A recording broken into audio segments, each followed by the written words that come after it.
Guys, congratulations on the film. Now, we see Westinghouse on our appliances, and we're familiar with the names Tesla and Edison, but what I didn't know was how their lives were connected. What was each of you surprised to learn about your characters?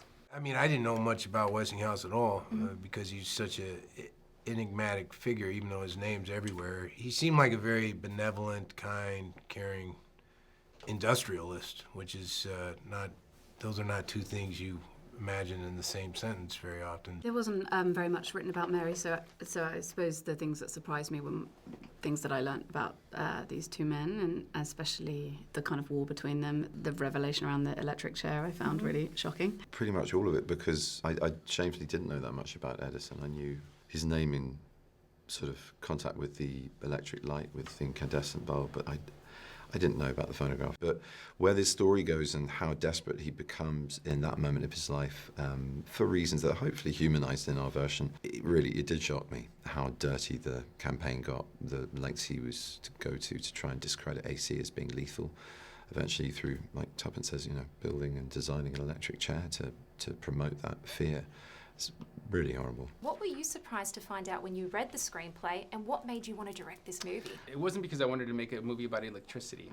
That I can assure you. I like to have an opportunity to explore ideas that I was interested in too, and how far does one go to be remembered? And you add to that ideas like the consequences of technology. You have the light bulb can lead to the electric chair, just like social media, which is meant to connect us, can lead to extreme loneliness. There was just some interesting ideas that I wanted to explore, and then on top of that is the chance as a filmmaker to make a period movie that was about the future, not about the past. You said that Michael is quite different from Benedict. One is AC and one is DC Yes. in their process and approach. Yeah. Can you explain the differences in their approach? Well, yeah, I mean, to a point. I think there's the actor-director relationship is sacred in a lot of ways. So, and those are my own secrets. But every actor has their own process, and you have to respect that, and create an environment where they're safe and they feel they can be creative. Westinghouse and Edison share this great dynamic on the screen, but they're not in many scenes together.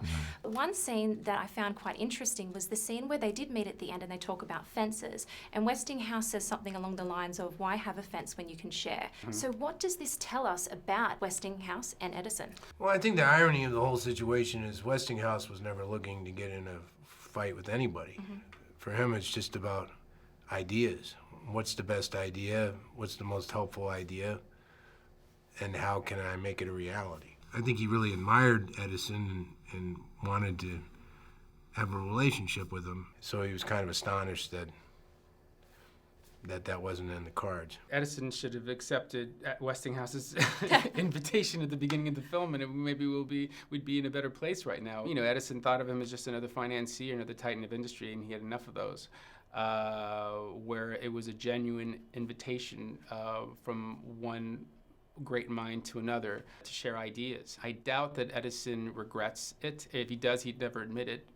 So he just moves ahead to the next thing and never really allows himself to fail. There's a wonderful moment where Westinghouse brings Edison to a personal human connection to what they both do, but in the instance it's talking about how did it feel, that first moment of creating the incandescent light and the long-lasting light when they just kept watching it. You get a very humanized version of a man who then immediately at the end of the conversation shuts down again and says, well, I'm off, I'm going to do something else now. Signing a signature for a kid, he's still paying attention to fame. The whole room drains when he leaves it, following him into the next exhibition space, and he's boasting about the next huge thing he's going to do. He just moves on. And it's a shame because this man is just offering friendship and collaboration. And for me, the power of the story is what could have happened if they'd collaborated. It could have been an incredible ongoing partnership. Exactly. Well, thank you so much for your time.